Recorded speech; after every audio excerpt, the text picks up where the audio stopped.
Yesus, Yesus, Yesus, Yesus. Glory, glory, glory, glory bagimu. Mari sembah, sembah Yesus, sembah Tuhan.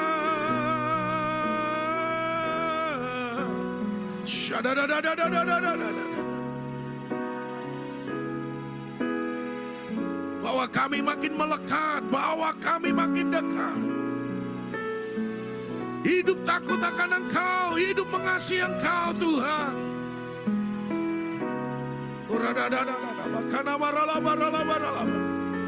Apa yang sedang terjadi atas umat-Mu, Engkau Maha tahu.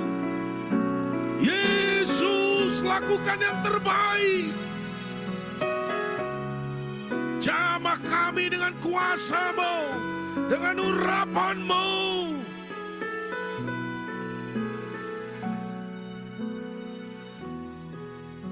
Sekali Yesus, selamanya Yesus.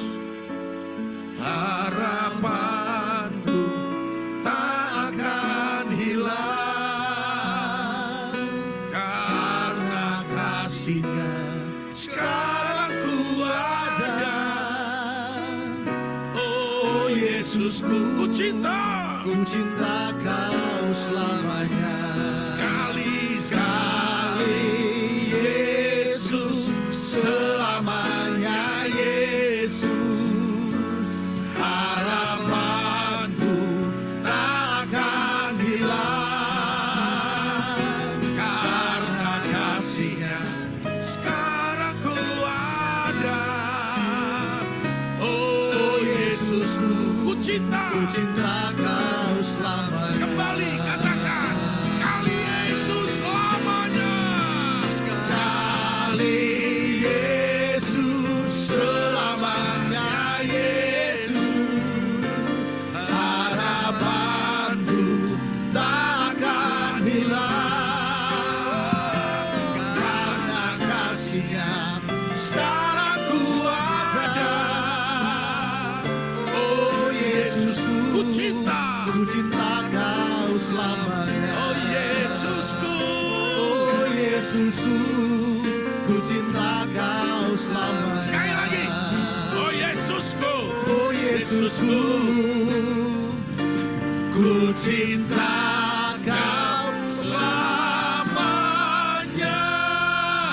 Yang cinta Yesus berikan tepuk tangan. Haleluya. Biar bukan sekedar nyanyian dari mulut kami, tapi itulah keputusan hati dan hidup kami untuk mencintai dan mengasihi Yesus selamanya.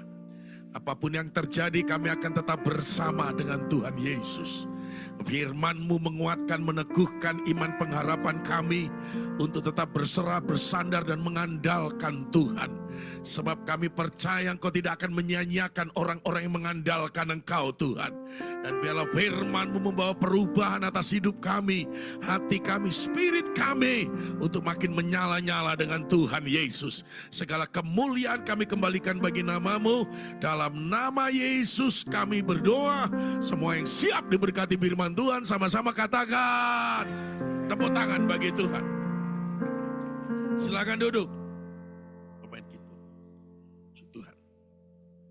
Saudara yang dikasihi Tuhan Yesus, shalom semuanya. Bagaimana keadaanmu siang hari ini? Wah, luar biasanya kayak nggak makan 3 hari 3 malam. Bagaimana keadaanmu hari ini? Luar biasa. Siapa yang membuat engkau luar biasa? Tuhan Yesus. Apa buktinya? Baik, tadi dalam kebaktian pertama saya sharing dari Mazmur 27 tentang Daud memerintahkan kepada dirinya untuk mengandalkan Tuhan, untuk menantikan pertolongan Tuhan. Padahal Daud ini orang hebat, orang yang luar biasa. Singa dia lawan, dia kalahkan. Beruang dia lawan, dia kalahkan. Goliat dia lawan, dia kalahkan. Kalau dia perang, dia membunuh beribu Bukan hanya beribu tapi berlaksa-laksa, lebih banyak dari yang lainnya. Tapi satu kali dia harus mendapatkan pergumulan di mana dia harus menantikan pertolongan Tuhan. Dan ternyata Tuhan menolong Daud. Nah, dalam kebaktian yang kedua ini, saudara, saya rindu sharing firman Tuhan dengan tema Roh Kudus, kunci perubahan. Kemarin hari Kamis kita baru merayakan tentang kenaikan Tuhan Yesus ke surga. Saya yakin dan percaya salah satu yang dikerjakan Yesus ketika dia naik ke surga, dia menyediakan tempat tinggal bagi kita di rumah Bapa. Setuju, katakan amin. Nah, kasih tahu kanan kirimu, kalau mau duluan ke sana silahkan, gak apa-apa. Loh, kenapa gak mau duluan ke rumah Bapa? Masih enak di dunia, Pak Pendeta. Nah begitu ya, Pastor. Nah, saudara-saudara, sementara para murid tidak boleh pergi dari Yerusalem, mereka harus menantikan kuasa ya, untuk menyertai mereka, yaitu Roh Kudus. Ketika mereka bersaksi di Yerusalem, Yudea, Samaria, bahkan sampai ke ujung bumi. Jadi hari-hari ini ada banyak gereja sedang melakukan doa, pujian, penyembahan, penantian akan pencurahan Roh Kudus. Saudara dikasihi Tuhan Yesus. Haleluya. Nah, Roh Kudus kunci perubahan. Mari kita lanjutkan.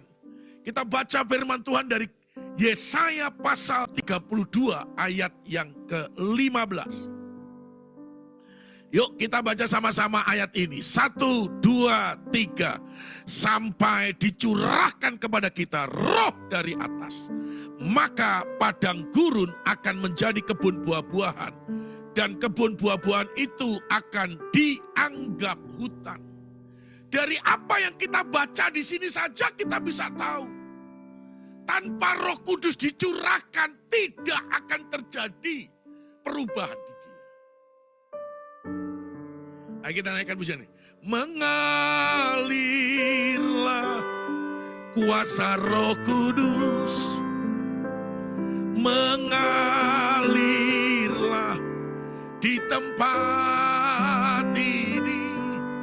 Mengalirlah, oh Roh Kudus.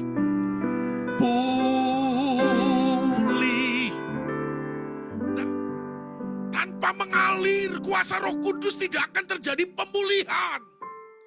Yang rusak akan tetap rusak, yang lemah akan tetap lemah. Saudara, ya, yang loyo akan tetap loyo. Setuju, katakan amin. Yang letih akan tetap letih. 4L.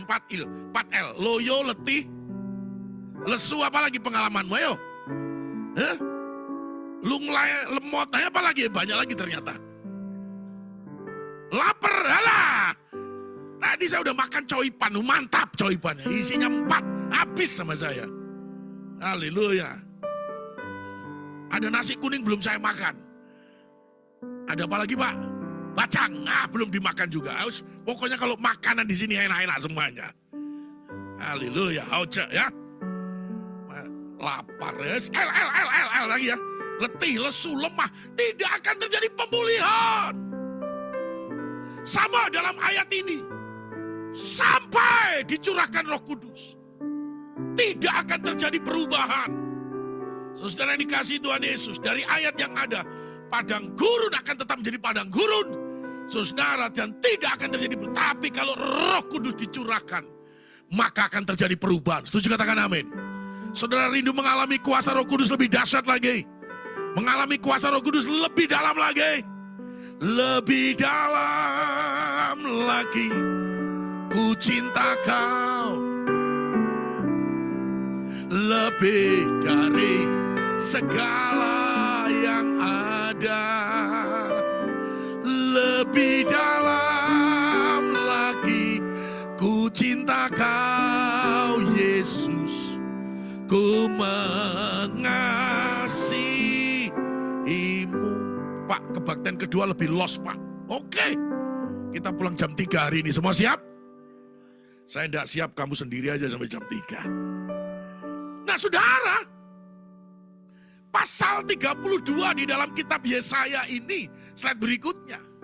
Saudara, Kitab ini sedang, saudara, menubuatkan masa depan. Nanti Yehuda, kerajaan Yehuda, kamu akan mengalami pemulihan oleh Allah kalau roh Tuhan itu dicurahkan. Saudara dikasih Tuhan Yesus, kenapa? Yesaya menegur di dalam ayat-ayat sebelumnya. Para pemimpin yang lalai dan menggambarkan kondisi bangsa yang sedang rusak secara moral dan sosial. Jadi tidak akan terjadi pembaharuan, tidak akan terjadi perubahan sampai.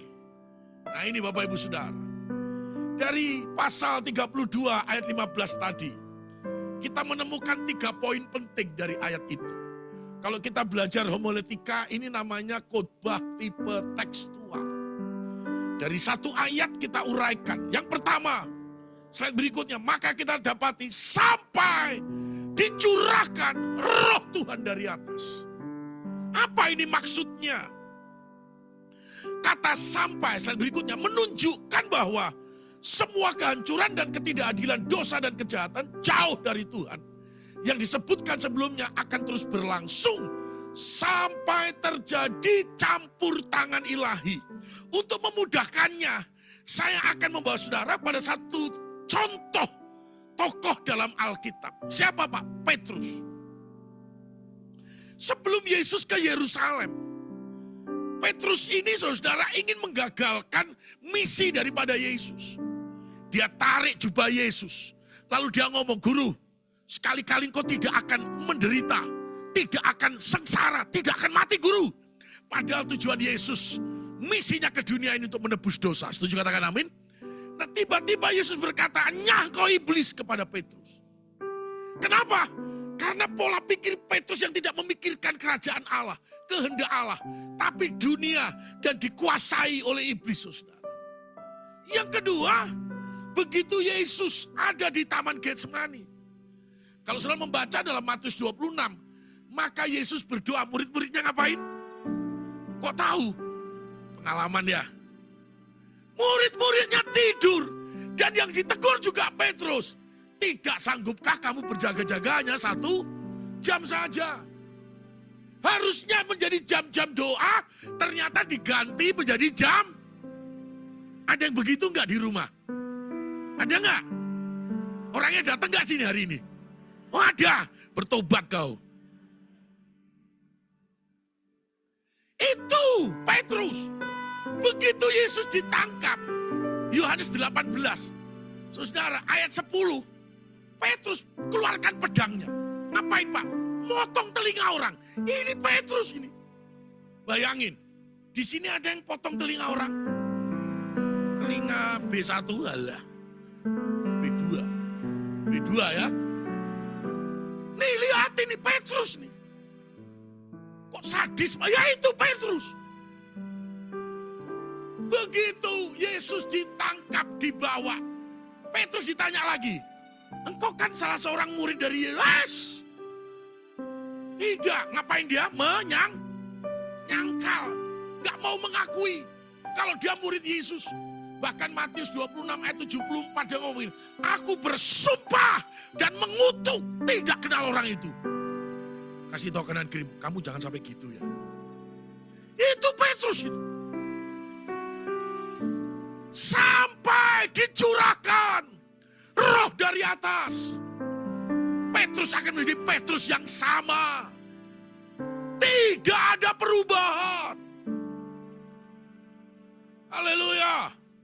Saudara mau terjadi perubahan dalam hidupmu. Terjadi perubahan dalam keluargamu. Terjadi perubahan dalam ekonomimu. Terjadi perubahan dalam bisnismu. Sampai dicurahkan roh dari atas. Baru ada perubahan. Haleluya. Mengalirlah.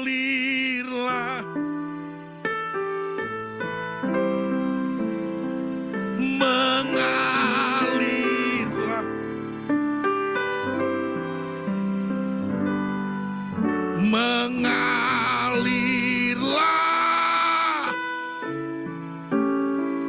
Pulihkan. Pulih.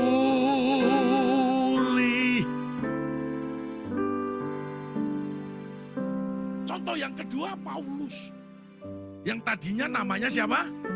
Saulus. Saulus ini orang baik atau orang jahat?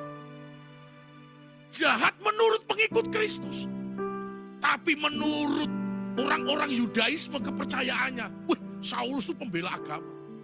Saulus itu sedang membuat orang yang murtad dari agama Yudaisme supaya kembali ke agama Yudaisme.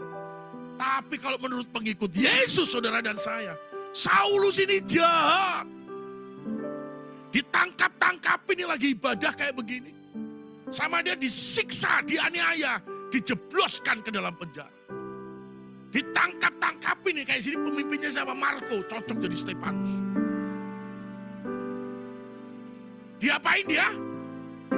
Dirajam batu sampai mati. Itu yang ngomong sana loh ya, bukan aku ya.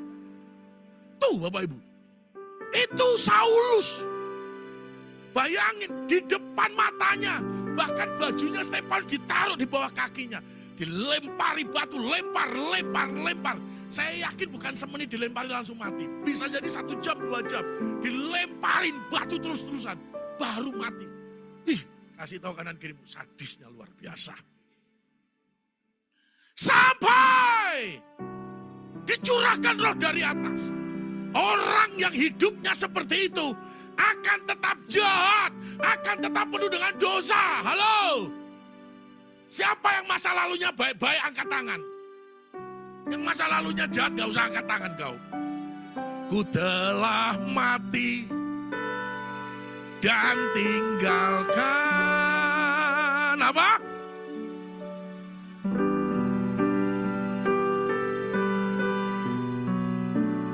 Semuanya sia-sia.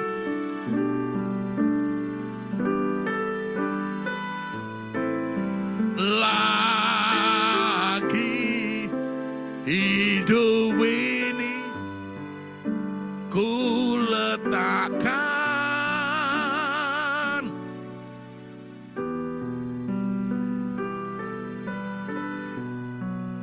jadilah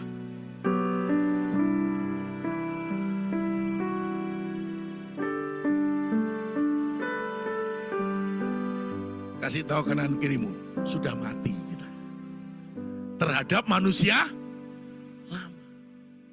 Awas kau masih hidup manusia lama kau, sudah mati. Ayo. Nah, tidak akan terjadi perubahan sampai dicurahkan roh dari atas. Ini yang kita rindukan, kita doakan. Pasangan kita, suami istri, anak-anak, keluarga, orang-orang, sahabat, keluarga besar. Kita doakan supaya terjadi pencurahan Roh Kudus. Setuju katakan amin. Supaya terjadi perubahan. Setuju katakan amin. Haleluya. Nah, yang dilakukan oleh para rasul, ayo kita lanjutkan. Kisah Rasul 1 ayat 14. Sampai menantikan pencurahan Roh Kudus. Yuk kita baca sama-sama. 2, 3. Mereka semua apa? Bertekun dengan sehati dalam doa bersama-sama dengan beberapa perempuan serta Maria ibu Yesus dan dengan saudara-saudara Yesus. Mereka semua bertekun dengan sehati dalam doa bersama-sama. Kalau engkau rindu keluargamu diubahkan Tuhan.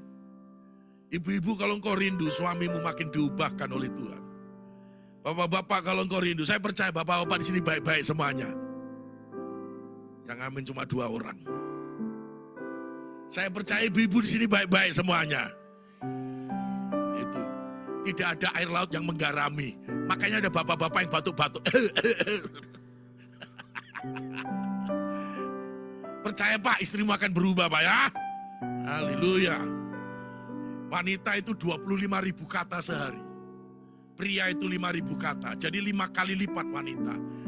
Wajar jika wanita lebih banyak ngoceh, ngomel.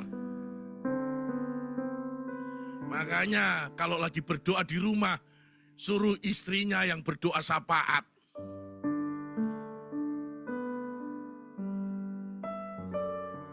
Selesai doa syafaat, sudah selesai 25.000 kata. Nggak boleh. Bapak-bapak harus jadi imam. Setuju katakan amin. Bapak-bapak harus jadi nabi. Imam itu yang membawa keluarganya beribadah kepada Tuhan. Nabi itu yang mengajar kebenaran firman Allah.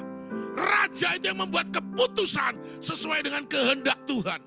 Nah di sini dikatakan menunggu sampai tercurahnya Roh Kudus, maka para murid di loteng tingkat 2 upper room. Haleluya. Sudah pernah pergi ke upper room loteng tingkat 2 yang ada di Yerusalem? Sudah belum? Loteng yang ada di Swiss Bell sudah? Beda.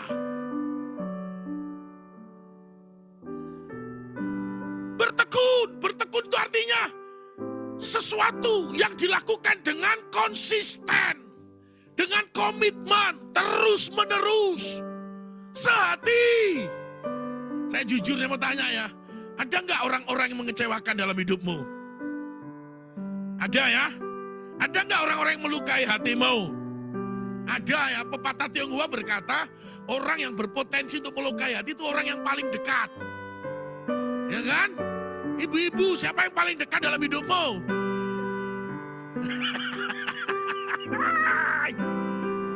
Yang kuat. Ibu-ibu, siapa orang yang paling dekat dalam hidupmu? Sadar kau. Suami-suami, siapa orang yang paling dekat dalam hidupmu? Mertua, siapa yang paling dekat dalam hidupmu?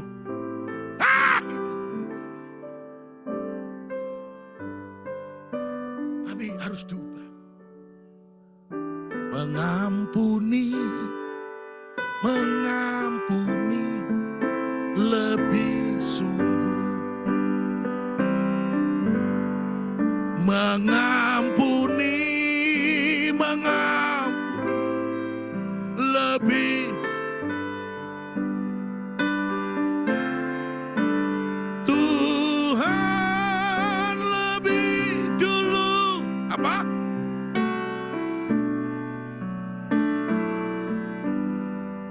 Mengampuni lebih. Cara yang pertama untuk bisa sehati. 2 orang sepakat, 2 orang sehati di rumah suami istri. Doanya itu menggoncangkan surga. Tapi untuk bisa sehati, yang pertama harus mengampuni. Pak, tapi dia melukai saya. Tapi dia mengkhianati. Aduh. Dia kayak, aku kayak Hana Pak. Katanya cintanya untuk sekutuku seorang. Nggak taunya di luar sana ada kuntilanaknya. Ayo. Dosamu yang besar diampuni oleh siapa? Tuhan Yesus. Orang lain yang berbuat dosa kecil harus kita juga melepaskan pengampunan. Itu yang pertama tuh bisa sehati. Dalam gereja juga begitu. Jemaat dilukai sama jemaat. Pengerja dilukai sama pengerja. Nah ibu gembala yang gak enak, ibu gembala dilukai pengerjanya, dilukai jemaatnya. Supaya bisa sehati. Tapi yang kedua, bersyukur. Diapain aja? Dilukai yang kuat. Diapain aja? Dilukai, difitnah, dijelek-jelekin. Yakin? Alah gayamu. Ku bersyukur.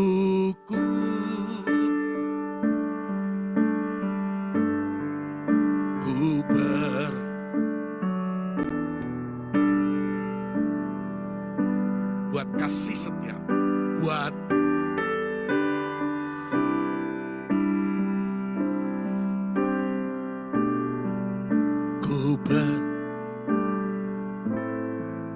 sampai sini. Ini kalau nggak jaga hati. Hari Sabtu kemarin saya ada di Pekanbaru. Senin siang kembali ke Jakarta, terus langsung mengikuti acara rapat koordinasi perguruan tinggi keagamaan Kristen seluruh Indonesia. Ada di Bekasi. Yang hadir onset itu sekitar 36 orang. Tapi yang online itu dari seluruh Indonesia hampir 200 orang. Saya dipercaya untuk memimpin firman Tuhan dalam pembukaan acara. Nah, di acara itu ada pelaksana harian Kepala Subdivisi Perguruan Tinggi, Pendidikan Tinggi, almarhum Ibu Sandra, namanya Ibu Sandra. Jadi ngobrol Pak Andreas ya Ibu Sandra. Saya kalau jadi peserta kayak begitu, saya paling senang duduk paling depan kayak Pak Marco, duduk paling depan saya. Supaya saya jelas gitu, apa ini gitu. Nah, Ibu Sandra ini hari pertama sampai malam, kita jam 10 malam baru selesai nih. Jadi moderator. Hari kedua juga begitu, hari Selasa. Dari pagi kita mulai jam 8 sampai dengan jam 10 malam baru selesai. Dan saya tidak beranjak dari tempat duduk, tetap aja duduk paling depan. Nah, Ibu Sandra ini moderatornya di depan. Sampai jam 10 malam lewat, kita masih sempat ngobrol sebentar sampai ketemu besok Pak Pendeta. Ya besok kita mau. Hari terakhir, saudara. Kita jam 8:30 udah mulai acara. Kita nanti namanya Ibu Sandra. Itu jam 10 malam hari Selasa malam itu. Masih pimpin moderator, pertanyaan-pertanyaan apa segala macam. Jadi masih menjadi moderator. Suaranya masih lantang. Ya, makannya juga masih banyak. Makan malam gak jauh tempat duduknya dari saya, kenal baik. Itu saudara ya. Makan siangmu juga begitu. Menemani profesor juga. Masih makan banyak juga. Gak ada tanda-tanda. Sudah percaya gak percaya? Rebu pagi. Seharusnya beliau sudah hadir 8:30 dalam acara penutupan. Ternyata gak hadir-hadir. Diketok-ketok, ditelepon gak diangkat, diketok-ketok gak dibuka. Akhirnya minta kunci dari hotel. Dan ternyata beliau sudah kembali ke rumah Bapak. Kita semua kaget. Makanya tadi saya bilang kalau mau duluan silahkan, gak apa-apa. Malam itu. Makanya firman Tuhan, hidup ini seperti uap, awan. Hari ini bisa nampak, besok tidak nampak. Ayo, jangan sia-siakan. Setuju katakan amin? Kalau masih bisa mengampuni, ayo lepaskan pengampunan. Kalau engkau masih bisa bersyukur, bersyukur. Oh, saya telak-telak gitu. Haleluya. 2 hari full saya duduk di depannya, ada begitu. Lihat wajahnya, tidak ada tanda-tanda. Tapi besok paginya, dia sudah bersama dengan Tuhan. Waduh. Nah, memang kalau sudah waktu Tuhan. Waktu Tuhan pasti. Sampai sini dulu. Pokoknya waktu Tuhan terbaik buatmu. Setuju katakan amin? Ayo. Bertekun. Kalau masih bisa berdoa, berdoa. Kalau masih bisa lebih intim dengan Tuhan, buat lebih intim lagi. Yang kedua, padang gurun menjadi kebun. Siapa yang rindu di tahun-tahun yang sulit ini kayak padang gurun, tapi engkau mengalami berkat Tuhan. Haleluya. Saya juga memiliki khotbah tentang Ishak. Ishak itu menabur dalam situasi sedang kekeringan, sedang kelaparan. Ya saudara, di mana orang-orang sedang menghemat, lebih baik nggak aku tabur karena menurut prediksi, logika, nalar, kalkulasi, hitung-hitungan, ini akan hancur benih ini, tidak akan bertumbuh dan tidak akan menghasilkan buah. Jadi banyak orang membuat benihnya disimpan di lumbung, tapi Ishak diperintahkan Tuhan nabur. Dan ternyata Ishak menabur. Begitu Ishak menabur, dia diberkati Tuhan berapa? 100 kali lipat. Karena Tuhanmu dan Tuhanku Tuhan yang tidak tergantung dengan cuaca alam. Setuju katakan amin? Dia bisa mengubahnya karena dia Tuhan atas alam. Ayo yang kedua, padang gurun bisa berubah menjadi kebun. Bapak Ibu Saudara, apa maksudnya? Ayo lanjutnya, slide selanjutnya. Nah, padang gurun itu simbol kehampaan. Ada yang sudah pernah pergi ke padang gurun di Timur Tengah, saudara? Kalau di padang gurun itu apa yang terjadi? Halo? Kering apa lagi? Panas apa lagi? Gersang apa lagi? Tandus apa lagi? Haus, gak ada air apa lagi? Tidak ada kehidupan, apa lagi? Lapar. Dari tadi kau lapar udah 2 kali kau. Nanti pulang ku kasih kau bacemku kau. Lapar melulu. Bu, kasih makan gak sih suaminya? Nih padang gurun. Sama atau beda padang gurun dengan rumah makan Padang? Nah, cocok kau, cocok rumah makan Padang. Beda. Gersang, hampa, kering, terasing rohani. Mungkin kau juga merasa seperti itu hari-hari ini. Rasanya panas, gak nyaman, gak enak. Pokoknya gak seperti biasanya. Bisa jadi situasi kita seperti padang gurun. Padang gurun pun bisa diubah kalau Roh Kudus turun. Setuju, katakan amin. Ayo kita baca sama-sama ayatnya, slide berikutnya. Yesaya 44 ayat 3. 2, 3. Sebab ke atas tanah yang haus dan hujan lebat ke atas tempat yang kering, aku akan mencurahkan rohku ke atas keturunanmu dan berkatku ke atas. Ya, saudara percaya bisa berubah? Ada pembaruan? Saudara percaya akan ada transformasi? Amin. Sebab itu janji Tuhan. Dan saya percaya firman Allah. Kalau Roh Kudus dicurahkan, padang gurun pun tadi. Haleluya, ekonomimu lagi gersang. Lagi apa kalau ekonomimu kayak padang gurun? Gersang apa lagi? Awas, ekonomiku lapar Pak. Apa lagi? Ayo. Gersang, ekonomimu lagi apa? Kering. Sepi. Ekonomimu sulit. Apa? Ekonomimu lagi pusing. Dua lagi, ekonomimu lagi apa? Seperti padang gurun. Sudah? Seret. Layu. Tidak ada tanda-tanda. Hei, lihat. Aku akan mencurahkan air.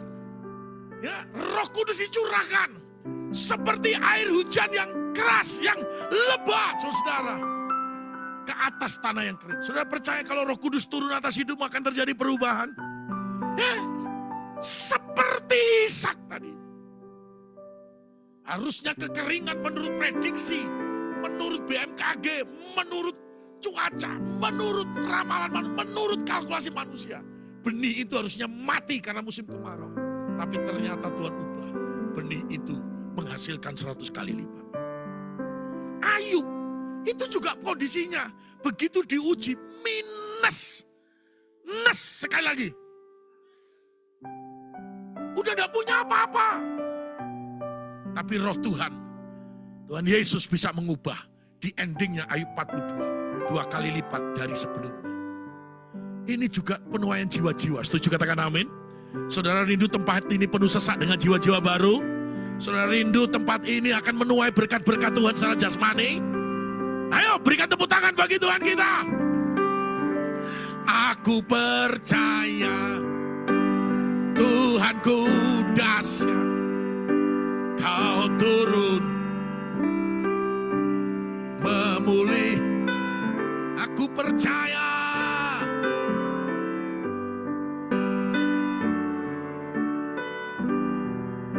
Kau turun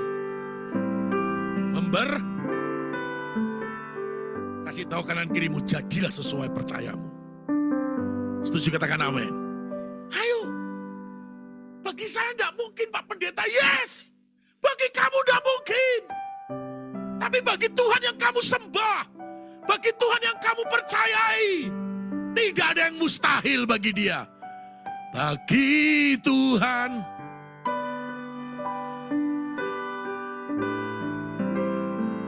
bagi tak ada yang musisatnya.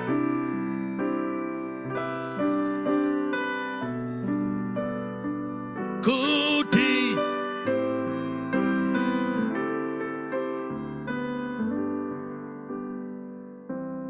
kita lanjutkan. berikutnya. Ini kalau roh Tuhan dicurahkan, padang gurun berubah menjadi kebun. Ini menggambarkan tentang transformasi yang besar. Perubahan yang besar.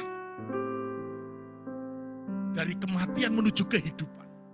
Bahkan dari kehancuran menuju kesuburan.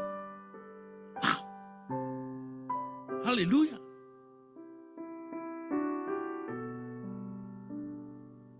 Bulan April tahun lalu, itu ada orang yang mendapatkan penglihatan tentang wajah saya dan Innovagenik. Itu cuma penglihatan, bulan April. Orangnya enggak WA saya pun juga enggak pernah WA dia, enggak pernah berjumpa, enggak pernah ketemu, enggak pernah ngobrol, enggak pernah nongkrong, enggak pernah. Tiba-tiba aja, kayak jemaat kayak begini, inget itu wajahnya Pak Andreas Nugroho sama Innovagenik. Nah bulan Juli ada everyone di SICC, itu pembukaannya jam 6:30 malam, tapi saya jam 3 sore udah ada di SICC. Ketemu sama teman-teman, lalu habis itu saya masuk ke ruangan SICC di hallnya. Tiba-tiba dari hall AB keluar orang ini. Andreas, hey, apa kabar? Kenal sih saudara, kami pelukannya laki-laki sama laki-laki.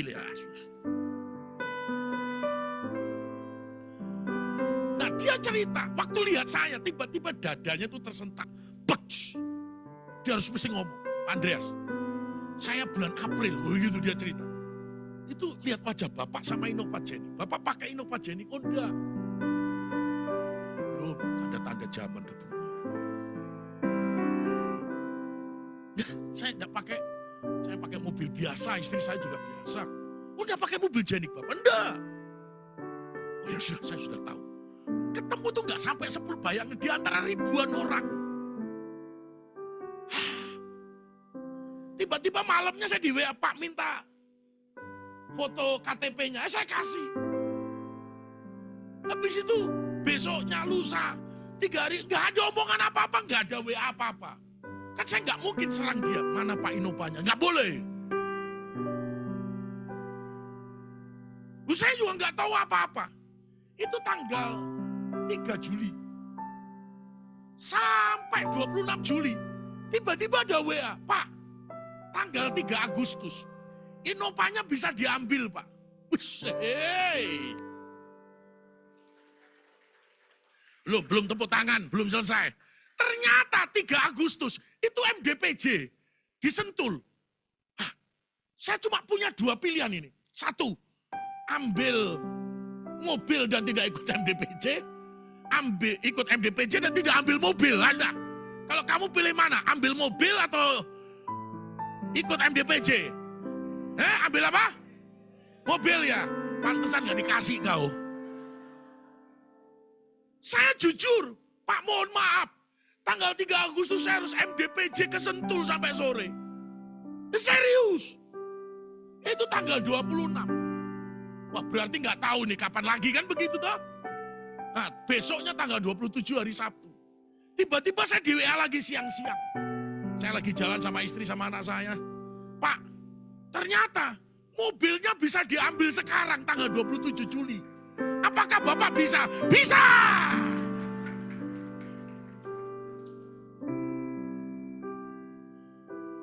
Kalau menurut dompet, nggak mungkin kebeli Innovagenik. Uang makan aja 20.000 nggak naik udah 20 tahun lebih. Makanya full timer jangan macem-macem kau minta naik-naik. Tapi setia. Dan saya full timer di Pak Niko itu sudah baru 28 tahun. 28 tahun yang lalu kau kemana pendua sapa? Udah lahir belum? Hah? 28 tahun lalu udah di sini? Oh 18 tahun. Saya tanya 28 tahun yang lalu. Hah? Masih padang gurun kau kan? Setia. Saudara, ini pelayanan Kota Kudus sebelum Suara saya itu lembut sekali, saudara. Kayak Mas Wapres itu loh. Tapi gara-gara saya diutus ke pedalaman. Gak ada listrik, gak ada mic, gak ada ini, saudara. Jadi suara saya menggelegar kayak begini. Setan pun gemetar mendengarnya. Setia. Kadang-kadang mandi di hotel bintang 1000. Tidak ada dinding dan atap, semua bintang di langit kelihatan. Kan? Habis mandi pisang Ambon lewat. Tadi dibawain Pak Marco pisang lumut. Pisang hijau. Saya berdoa yang tertawa kamu mengalami. Habis mandi gosok gigi pisang Ambon lewat. Kok pisang Ambon lewat, Pak? Lebih besar daripada pisang raja, saudara. Ayo, percaya padang gurun bisa diubahkan. Kalau rumah tanggamu kayak padang gurun, panas terus, Pak. Emosi. Dulu waktu pacaran, Pak, kami banyak tersenyumnya. Sekarang banyak. Udah menikah belum kau? Udah ya. Berarti banyak senyumnya ya. Awas kau di gereja lain sama di rumah. Dulu waktu pacaran banyak senyumnya. Ku pandang wajahmu asa. Sekarang lihat istri, kayak lihat singa yang mau menerkam. Itu istrinya orang lain, orang lain. Bisa berubah. Lihat kanan kirimu, bisa berubah. Setuju katakan amin. Padang gurun berubah menjadi kebun. Tepuk tangan bagi Tuhan kita. Bagi Tuhan tak ada yang, bagi Tuhan mukjizatnya disediakan, ku diangkat dan Apakah sudah selesai karya Roh Kudus? Belum. Kita lanjutkan yang ketiga. Sesudah padang gurun menjadi kebun, dan kebun pun masih bisa berubah lebih dahsyat lagi. Ayo, semakin berubah menjadi hutan. Apa yang dimaksud dengan hutan? Slide berikutnya. Ini menggambarkan pelipat gandaan berkat. Bahkan tempat yang sudah subur akan tampak kecil dibandingkan dengan pertumbuhan dan kemakmuran yang baru. Hei, percaya Tuhan sanggup mengubahkan keadaanmu? Bisa juga berarti perubahan skala yang lebih besar. Pertumbuhan rohani dan sosial akan sangat besar hingga kebun menjadi hutan. Wow. Kalau sudah lihat saya sekarang ini sama Pak Tony, kami sama-sama 8 bulan tapi tidak pernah melahirkan. Tapi kalau saudara dulu lihat saya masih kuliah, itu kayak pendoa sapatnya masih lebih langsing lagi. Satu kali saya tanya murid saya, kamu beli celana jeans nomor berapa? 26. Nomor 26. Saya bilang, kayak begitulah saya dulu waktu kuliah. Langsung lancar. Sekarang 38.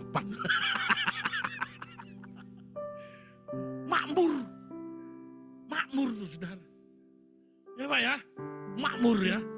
Saya cium asapnya, sate aja jadi daging. Haleluya.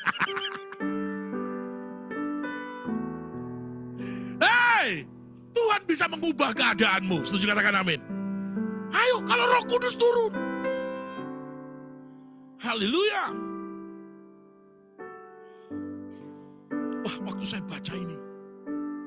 Ayo kita baca Amos 9 ayat 13. Ada ayatnya, ada. Tuhan Yesus dahsyat. Ini yang di belakang berdiri semua udah selesai memang. Udah mau selesai. Sabar ya, sabar. Los ya. Los. Ayo kita baca sama-sama. Amos. Nggak ada kitab Amon. Amos. Ini gara-gara yang berdiri di belakang gitu. Amos 9 ayat 13 sampai 14. Yuk kita baca sama-sama. 2, 3. Sesungguhnya waktu akan datang, demikianlah firman Tuhan, bahwa pembaca akan tepat menyusul penuai dan pengirik buah anggur, penabur benih. Terus gunung-gunung akan meniriskan anggur baru dan segala bukit akan kebanjiran. 14. Mereka akan menanami kebun-kebun anggur dan minum. Mereka akan dan makan. Setuju, katakan amin. Tepuk tangan dulu bagi Tuhan. Akan ada perubahan yang lebih besar lagi. Dari kebun menjadi hutan, artinya skala kemakmuran yang lebih besar lagi. Haleluya. Bagi kita nggak mungkin. Tapi bagi Yesus yang kita sembah, bagi Yesus yang kita berdoa, bagi Yesus yang kita agungkan, tidak ada yang mustahil bagi Dia. Tapi Roh Kudus harus semakin menguasai, memenuhi hidup kita. Haleluya. Slide terakhir. Sampai dicurahkan dari atas. Ayo. Lebih dalam lagi ku rindu Kau Tuhan, lebih dari segala,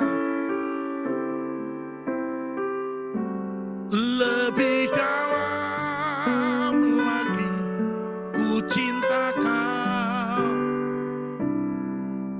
ku mengasihi. Yang kedua, Tuhan akan mengubah padang gurun menjadi kebun. Dan yang ketiga, semakin berubah, kebun menjadi hutan lebih besar. Ayo. Tidak mungkin Pak, tidak mungkin. Tidak mungkin Pak. Saudara, kalau saya ngikutin orang tua, saya dari kampung. Suara saya aja kayak orang Korea Utara. Saya dari Jawa Timur. Bapak saya hanya pegawai negeri di kantor pos kecamatan. Cuma lulusan SMP. Anaknya 4 laki-laki semua. Haleluya. Saudara, kalau menurut ini kan nggak mungkin. Ya.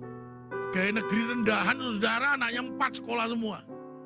Udah saya luluskan sampai SMA aja udah bersyukur kami karena biayanya banyak, saudara. Tapi puji Tuhan, kami punya orang tua yang cinta Tuhan, suka berdoa, melayani, suka ke gereja, saudara. Haleluya. Hari ini, ya puji Tuhan, saudara, yang dikasih Tuhan Yesus. Saya juga menjadi hamba Tuhan. Berkati Tuhan, diberikan kesempatan pelayanan bangsa-bangsa, puji Tuhan. Terakhir saya kemarin Desember itu di Spicy, di Pineng, saudara. Nanti dicari aja, gedung pertemuan Spicy. Gak banyak sih. Itu sekali ibadah paling muat 6.000 orang. Tanggal 25 Desember. 2 kali ibadah, pagi dan sore.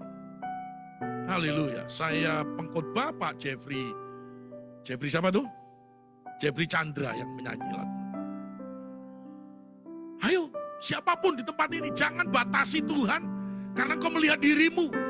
Aduh, kalau melihat modalnya kayak begini, ini kita pemain lokal. Enggak, saudara, Tuhan bisa ubah kau jadi pemain internasional. Setuju, katakan amin. Itu orang yang memberkati Kijang saya. Itu kemarin dia cuma ngingetin, Pak jangan lupa ya. Itu mobilnya ganti oli. Puji Tuhan, dia siang. Saya pagi-pagi itu sudah ganti oli. Peka juga saya. Oh sudah saya ganti Pak tadi pagi. Wah puji Tuhan. Gimana bisnis Bapak? Dia ngomong begini. Pak, sampai hari ini sudah target perusahaan kami 90% sudah terpenuhi. Hah? 90% di bulan Mei. Masih ada 7 bulan lagi. Bayangin, cara Tuhan luar biasa. Waktu saya dikasih mobil itu dia yang jelasin saya fitur-fiturnya. Maklum lah, mobil saya kan tua dulu. Di fitur, pas sementara dia pernah ngomongin, Pak, semenjak saya putuskan untuk memberkati Bapak, dia bilang begini, saya dapat tender yang besar yang belum pernah terjadi. Wow. Haleluya.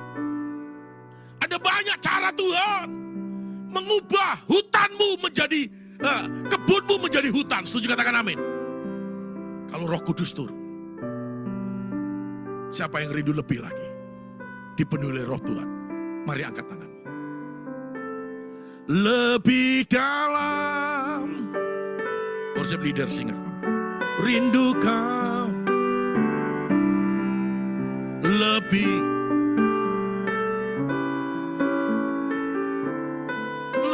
dalam.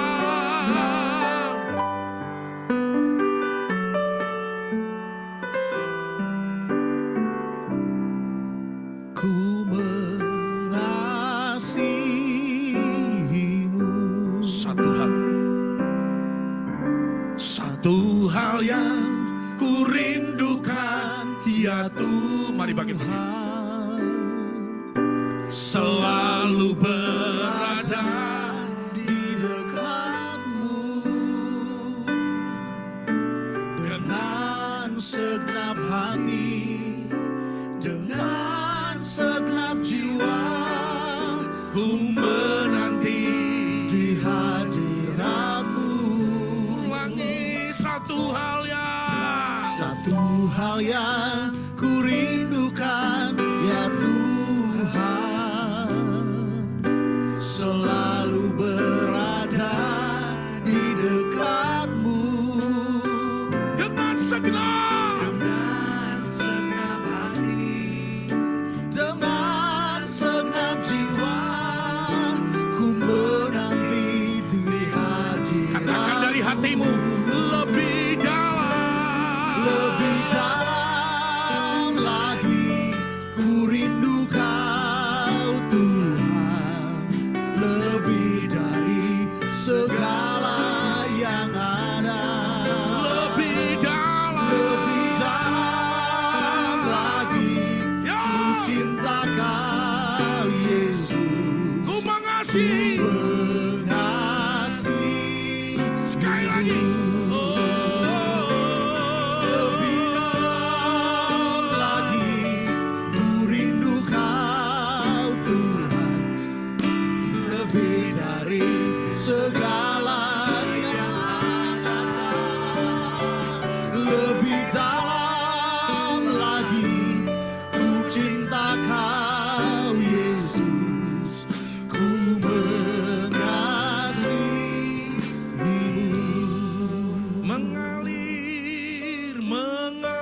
Mengalirlah kuasa Roh Kudus, mengalirlah di tempat ini, mengalirlah oh Roh Kudus, pulihkan masing-masing pribadi dengan Tuhan Yesus, katakan dari hatimu, mengalir. kuasa Roh Kudus, Haleluya. mengalirlah di tempat ini, mengalirlah oh Roh Kudus, Lebih lagi.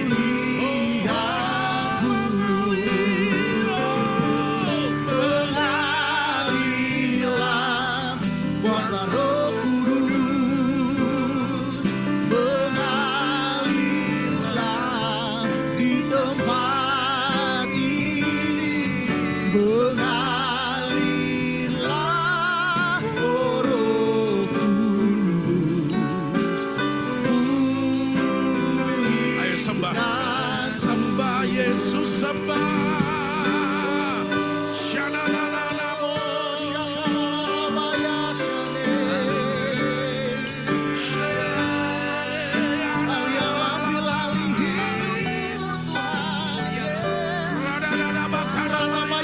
Dalam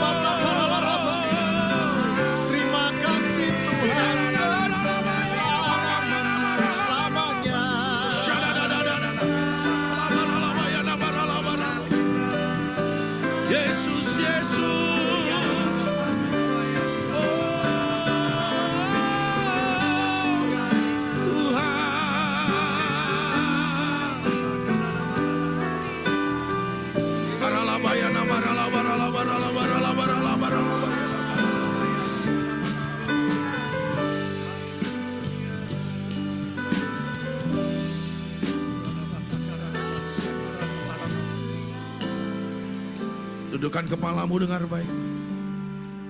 Roh Kudus kunci perubahan. Miliki hati yang makin haus, hati yang makin lapar. Rindu untuk lebih lagi dipenuhi oleh Roh Kudus. Sampai dicurahkan dari atas. Maka tidak akan terjadi perubahan sebelumnya. Sampai ada pencurahan. Petrus akan menjadi Petrus yang sama. Sampai dia dipenuhi oleh Roh Kudus terjadi perubahan. Saulus akan menjadi manusia yang lama. Sampai dipenuhi Roh Kudus menjadi Paulus. Roh Kudus mengubah padang gurun menjadi kebun. Bahkan berubah lagi menjadi hutan yang lebat. Engkau yang rindu terjadi perubahan, mari angkat kedua tangan. Perubahan ini kami percaya datangnya dari Tuhan. Kami tidak sanggup dan tidak mampu untuk mengubahnya. Oleh sebab itu Tuhan Yesus tolong kami, jamah kami, penuhi lebih lagi dengan Roh Kudus-Mu. Sembah Dia, rabakan namanya. Di hari-hari menantikan pencurahan Roh Kudus. Biarlah hati kami makin haus akan Engkau. Hidup kami lebih dalam lagi bersekutu dengan Engkau. Sebab kami tahu kunci perubahan itu adalah Roh Kudus.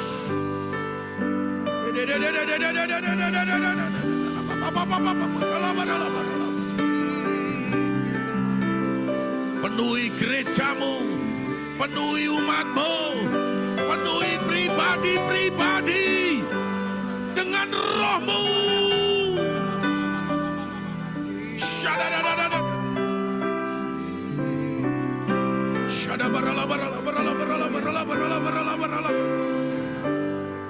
Taruh hati yang kuat untuk percaya akan firman-Mu. Taruh hati yang kuat untuk bertekad melakukan firman-Mu.